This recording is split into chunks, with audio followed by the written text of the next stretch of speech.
श्री गणेशाय नमः। श्री सरस्वतये नमः। श्री मातृपितृभ्यो नमः। श्री गुरुभ्यो नमः। नारायणं नमस्कृत्यं नरं चैव नरोत्तमं देवी सरस्वती व्यासं ततो जयमुदीरयेत्। जय जय राधारमण जय जय नवल किशोर जय गोपी चित चोर प्रभु जय जय माखन चोर। श्री कृष्ण गोविंद हरे मुरारी। पुंडलिकावर्द्य विठ्ठल श्री ज्ञानदेव तुकाराम पंढरीनाथ भगवान की जय। सर्वांना राम कृष्ण हरी। मागील भागात आपण पाहिलं परीक्षित आणि सुखदेव यांचा संवाद आणि परीक्षित राजाने नाना प्रश्न विचारले सुखदेवांना। ते सुखदेव मुनी त्या प्रश्नांची उत्तरे देऊ लागले। त्यानंतर सुखदेवांनी सृष्टीविषयक प्रश्नाची उत्तरे देण्यास सुरुवात केली। सुखदेव म्हणाले, सृष्टीविषयक प्रश्न हेच प्रश्न विदुर काकांनी मैत्रेय ऋषींना विचारले। त्यावेळी मैत्रेय ऋषींनी सुद्धा सृष्टीविषयक उत्तरे देण्यास सुरुवात केली। तर आपण काल पाहिलं की ब्रह्मदेवाने कशी सृष्टी निर्माण केली मागच्या भागामध्ये। तर ब्रह्मदेवानी भगवंताच्या संकल्पेनुसार आणि प्रेरणेनं एक सुंदर सृष्टी निर्माण केली।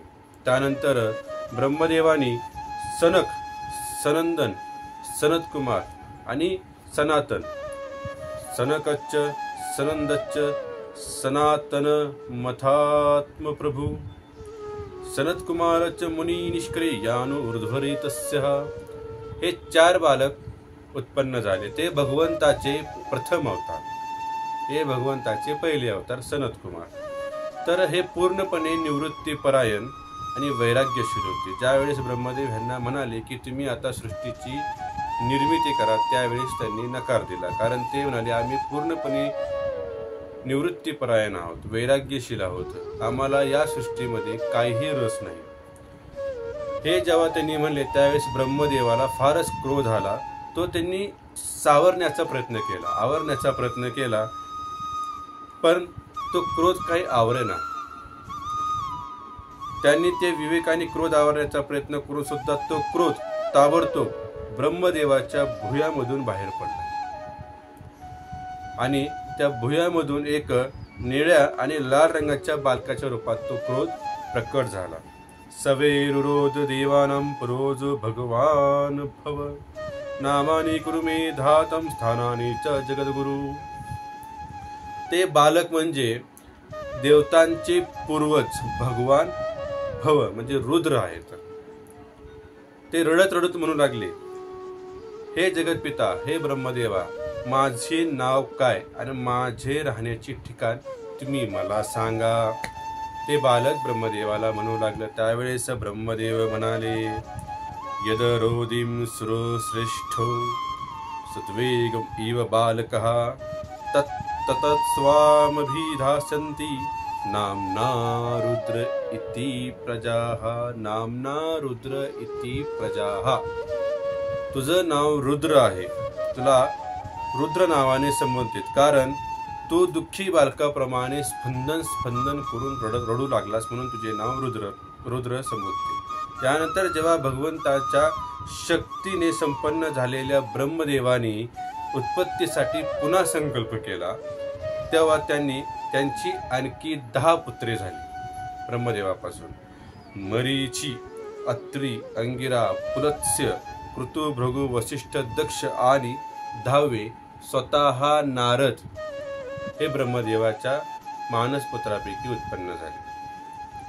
यापैकी नारद जे आहेत ना ब्रह्मदेवाच्या मांडीपासून तयार झाले, दक्ष हे अंगुठ्यापासून निर्मिले, वसिष्ठ हे प्राणांपासून, भृगु ऋषी हे त्वचेपासून, क्रतु हे हातापासून, पुल हे नाभीपासून उत्पन्न झाले, पुलत्स्य कानापासून, अंगिरा मुखापासून, अत्री डोळ्यापासून आणि मरीची ऋषी हे मनापासून उत्पन्न झाले। त्यानंतर ब्रह्मदेवाच्या उजव्या स्तनापासून धर्म उत्पन्न झाला आणि पाठीपासून अधर्माची उत्पत्ती झाली। अधर्मं पृष्ठतो यस्मान्य मृत्यू लोके भयंकर। तो भयंकर होता मृत्यू, तर संसाराला तो भयभीत करणारा असा तो मृत्यू ब्रह्मदेवाच्या पाठीपासून उत्पन्न झाला। अधर्मापासून मृत्यूची उत्पत्ती झाली। त्यानंतर ब्रह्मदेवाच्या सावलीपासून देवहूतीचे पती म्हणजे कर्दम ऋषी जन्माला आले।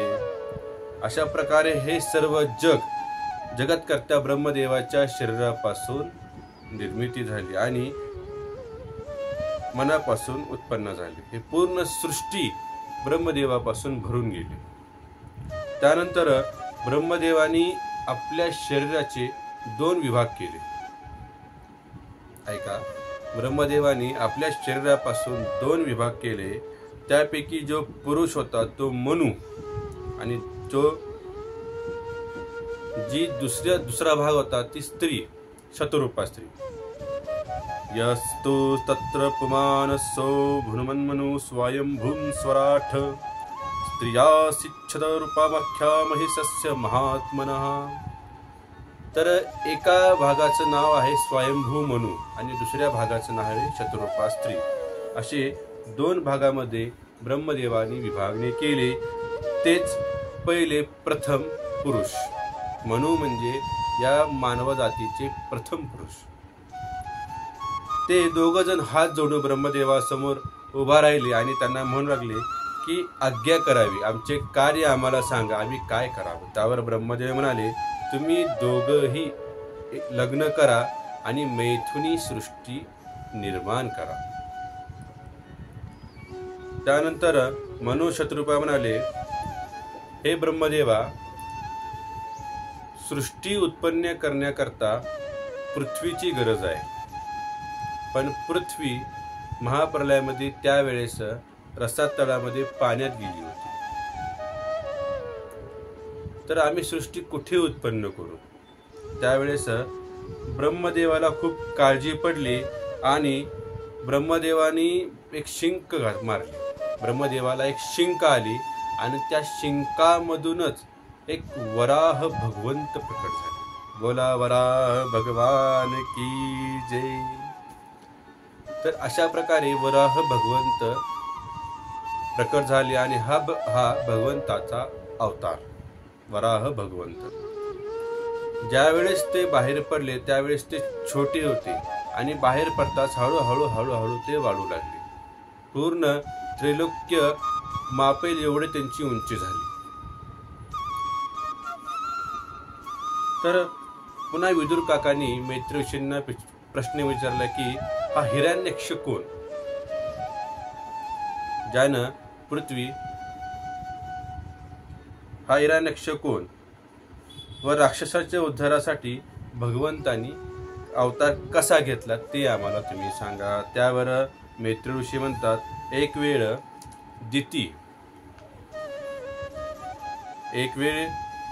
दिती म्हणजे ही कश्यप ऋषींची पत्नी होती। एक दिवस संध्याकाळच्या वेळी दितीने शृंगार केला आणि आपल्या पतीजवळ गेली आणि अवेळी कामसुखाची इच्छा केली, कारण ती खूप व्याकुळ झाली होती। त्यावर कश्यप ऋषी म्हणाले, देवी, ही संध्याकाळची पवित्र वेळ आहे आणि ह्या काळात असे कृत्य करू नये, त्याचे वाईट परिणाम होतात आणि ही वेळ कामसुखाचीही नाही। शास्त्रात सांगितले आहे की सौभाग्यवती स्त्रीमध्ये लक्ष्मीचा अंश असतो। संध्याकाळी लक्ष्मी आणि नारायण हे घरी येत असतात। संध्याकाळी महादेव पार्वती हे भ्रमण करत असतात। त्यामुळे त्यावेळेस असे कृत्य करू नये आणि ही म्हणलं जातं की त्यावेळेस जर दार बंद असेल, ज्यावेळेस लक्ष्मी नारायण घरी येतात, महादेव पार्वती सैर करतात, त्यावेळेस हे आपले दार जर बंद असेल ना तर ते परमप्रभू दारातूनच परत जातात। त्यामुळे पहिले लोक म्हणायचे की संध्याकाळी दार लावू नये। त्यानंतर दितीने कश्यपाला अवेळी भोगाची इच्छा केली, पण कश्यपाने मनाई केली साफ। परंतु तो स्त्रीहट्ट ऐकता ऐकना। स्त्रीहट्ट खूप वाईट, स्त्रीहट्ट बालहट्ट ऐकत नसतो। त्यानंतर स्त्रीहट्टेप्रमाणे कश्यपाने तिला अवेळी भोगाची इच्छा तिची पूर्ण केली। जे करायचं नाही ते केलं, पण मनुष्याच्या हृदयात अंधार आहे, जिथे दिवा लावायचा गरज आहे, प्रकाश उजळायचा असतो. म्हणून अशा वृत्तीप्रमाणे त्या दितीने काहीही ऐकलं नाही. काही दिवसांनी दिती गरोदर राहिली आणि कश्यप म्हणाले, हे अत्यंत वाईट झालं बरं. एकतर अवेळी ही घटना घडली आणि त्यामध्ये तू गरोदर राहिलीस. आता याचा परिणाम असा होईल की तुझ्या पोटी 2 बलाढ्य राक्षस जन्माला येतील. तुझ्या पोटी 2 बलाढ्य राक्षस जन्माला येतील. ते ऐकून दितीला खूपच घाम सुटला. ती घाबरली आणि म्हणाली, मी गर्भपात करते. पण कश्यप म्हणाले, गर्भपात करणे हे पाप आहे व तुला मुलं जरी राक्षस झाली तरी तुझे नातू मात्र देवभक्त होते, भगवत भक्त होते. असं कश्यपाने दितीला आश्वासित केलं. तेव्हा कालांतराने दितीला 2 मुलं झाले. त्या दोन्ही मुलाचे नाव, एकाचे नाव ठेवलं हिरण्यक्ष आणि दुसऱ्याचं नाव ठेवलं हिरण्यकशिपू. तर हिरण्यकशिपू असे होते. मुले मोठी झाली. ज्यावेळेस ते जन्माला आली त्यावेळेस सगळीकडे भूकंप होऊ लागले, सुनामी झाली, सगळं विविध भयंकर अपशकुने जिकडे तिकडे होऊ लागले. अशा प्रकारे ज्यावेळेस राक्षस जन्माला येतात त्यावेळेस अशा घटना घडू लागल्या. त्यानंतर ते मुले हळूहळू मोठी होऊ लागली. देव, दानव, मानव सर्व घाबरून गेले आणि पूर्ण त्रस्त होऊन गेले. इकडे हिरण्यक्ष सर्व देवांना त्रास देऊ लागला, सर्व देवांना त्रस्त करू लागला. देव घाबरून गेले आणि भगवंताकडे गेले. भगवंत म्हणाले की तुम्ही काहीही घाबरू नका. आम्हाला या राक्षसापासून तुम्हाला या राक्षसापासून त्रास झाला हे मला पहिलंच माहीत आहे आणि मी ह्याच्यासाठी अवतार घेईन हे तुम्ही जाणा. त्यामुळं भगवंतानी वराह अवतार घेतला. तर विदुर काका दुसरा प्रश्न विचारतात, राक्षसासाठी भगवंताला वराह अवतार का घ्यावा लागला, त्याची तुम्ही आम्हाला कथा सांगा. तर या ठिकाणी जय विजयाची कथेला सुरुवात होती. आता जय विजय कोण आहेत यासाठी आपल्याला वैकुंठ दर्शनाला जावे लागेल. तिथे 4 मुनी वैकुंठ दर्शनाला आले होते, म्हणजे भगवंत दर्शनाला आले होते. कोण कोण? सनक, सनंदन, सनातन आणि सनत कुमार हे 4 ऋषी वैकुंठाला आले. वैकुंठाला 7 द्वार असतात. किती द्वार असतात? 7 द्वार असतात. हे 7 द्वार ज्या वेळेस 6 द्वार पार करून ते 4 मुनी गेले तेव्हा 7व्या दाराजवळ पोहोचले. त्यावेळेस त्या दाराचे द्वारपाल म्हणजे जय आणि विजय ते 2 जण तिथे पहारा देत होते. त्यावेळेस मुनी आले. त्यावेळेस तिन्ही मुनींना अडवलं की तुम्ही आज जाऊ शकत नाही, कारण भगवंताची तशी आज्ञा आहे. तिथे त्यांना अडवलं. पण ते 4ही कुमार पूर्ण तत्वज्ञानी होते. त्यांना अडवल्याचा त्यांना खूप राग आला आणि त्यांना असं क्रोध आला आणि त्यांनी क्रोधाच्या भरामध्ये त्या द्वारपालाला म्हणाले की तुम्ही भगवान वैकुंठनाथाचे पार्षद आहात, परंतु तुमची बुद्धी अत्यंत मंद आहे. तुमच्या समोर कोण आले हेही तुम्हाला माहित नाही, हेही तुम्ही जाणू शकत नाही, कारण तुम्ही जड बुद्धी झालेले आहात. तुमच्या अपराधाला योग्य असा दंड आम्ही तुम्हाला देणारच असा विचार करीत आहोत. या भेदबुद्धीच्या दोषामुळे तुम्ही या वैकुंठ लोकातून निष्कासित व्हाल आणि पापमय योनीत जाता. काम, क्रोध आणि लोभ हे प्राण्यांचे शत्रू निवास आहेत. काम, क्रोध आणि लोभ हे प्राण्यांचे शत्रू येतात. जन काम, क्रोध आणि लोभाला बाहेर ठेवलं तोच सर्वसुखी, तोच भगवत प्राप्ती करून घेतो. तर अशा प्रकारे तुम्ही पाप योनीत जा, अशा प्रकारे त्यांना शाप दिला सनत कुमारांनी. बाहेर कलकल चाले म्हणून स्वतः भगवंत त्यावर तिथं आले आणि त्यांनी शाप दिल्याचं वृत्त समजलं. त्यांना खूप वाईट वाटलं. पण त्यांनी एक सनत कुमारांना म्हणलं की तुमचा क्रोध हे तुमचं अज्ञानतेचं कारण आहे, कारण तुम्ही कितीही परिपक्व असला तरी तुमच्यावर तुमचं नियंत्रण आलेलं नाही. तुम्ही तपश्चर्या करा असे सनत कुमारांना सांगितले. त्यानंतर जय विजयाकडे ते गेले आणि त्यांना म्हणाले की माझं तुमच्यावर खूप प्रेम आहे.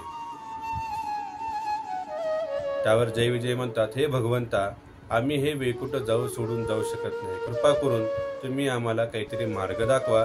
त्यावेळेस भगवान म्हणतात, मी तुम्हाला मुनिश्रेष्ठांचा शाप तर दूर करू शकत नाही, पण एक उशाप देऊ शकतो, म्हणजे एक मार्ग दाखवू शकतो की 7 जन्म तुम्ही एकतर 7 जन्म घ्या, माझी भक्ती करा आणि मला 8व्या जन्मी प्राप्त व्हा, नाहीतर 3 जन्म घ्या, राक्षस व्हा आणि 4थ्या जन्मी तुम्ही वैकुंठात या. त्यावर जय विजयने विचार केला, 7 जन्मापर्यंत भगवंताचा विरह सहन करणे शक्य नाही. 3 जन्म का होईना पण मी भगवंताचं, 3 जन्म का होईना पण मी राक्षस का होईन, पण 4थ्या जन्मी तर म्हणजे 3 जन्म तर वाचतील. अशा प्रकारे भगवंतानी जय विजयाला एक मार्ग दाखवला. जय विजयाने तो मार्ग स्वीकारला आणि जय विजय तक्षणी खाली आले आणि पहिल्या अवतारामध्ये ते हिरण्यक्ष आणि हिरण्यकशिपू झाले. फक्त त्यांनी एक वर मागितला की हे भगवंता, आम्ही जरी राक्षसोनीमध्ये गेलो तरी आमचा तुम्हाला विसर होणार, तुमची स्मृती आमच्या मनामध्ये कायम राहू द्या. अशा प्रकारे जय विजयाचे 3 जन्म झाले. कोणकोणते? हिरण्यक्ष, हिरण्यकशिपू, रावण, कुंभकर्ण आणि शिशुपाल दंतवक्र असे 3 जन्म झाले. श्री भगवान म्हणतात,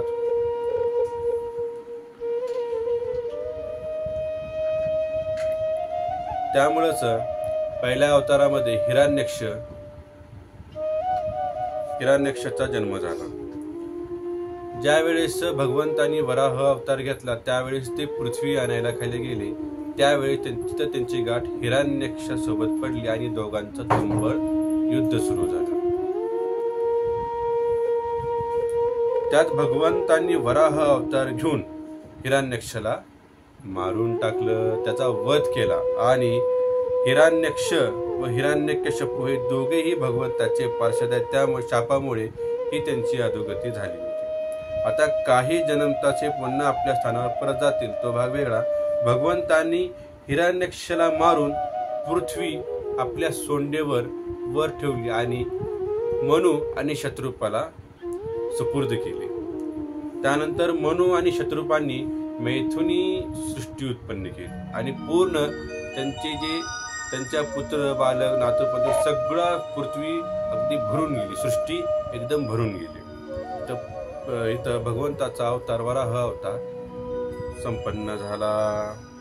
तर आपण पुढच्या व्हिडिओमध्ये बघणार आहोत पुढचा कर्दमाची तपश्चर्या आणि भगवंताचं वरदान म्हणजे सरळ सरळ कपिल देवांचा अवतार. खूप सुंदर व्याख्याने, खूप मोठी कथा आहे, पण मी तुम्हाला थोडं संक्षिप्त पद्धतीनं सांगत आहे. हे पूर्ण ज्ञान माझ्या गुरुने मला दिलेले आणि मी तेच तुम्हाला देत आहे. एखादा अनुचित शब्द आला असेल तर लहान म्हणून तुम्ही मला माफ करा, क्षमा करा. तर आज आपण इथेच थांबूया. व्हिडिओ कसा वाटला ते मला लाईक, कमेंट, शेअर करून सांगा आणि पुढच्या व्हिडिओ येईपर्यंत सर्वांना रामकृष्ण.